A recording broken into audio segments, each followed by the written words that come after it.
Here's how to copy text from ChatGPT to Microsoft Word without losing formatting. First, locate the ChatGPT response which you want to copy. Click the copy button at the bottom left of the response. Then open your Microsoft Word document. Place the cursor where you want the text to go.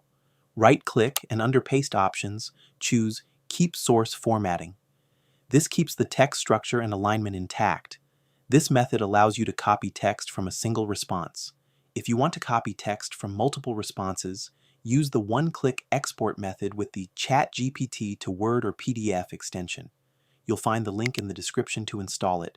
After installing it, refresh the ChatGPT page. The export buttons will appear.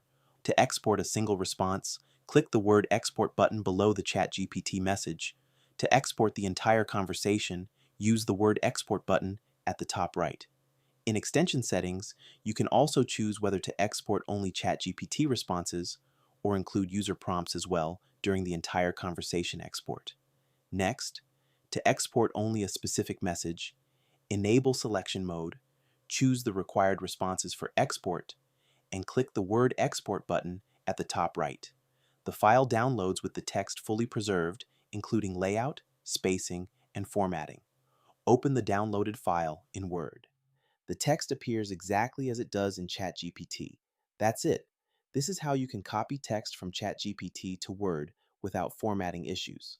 Like this video and subscribe for more quick and useful tutorials.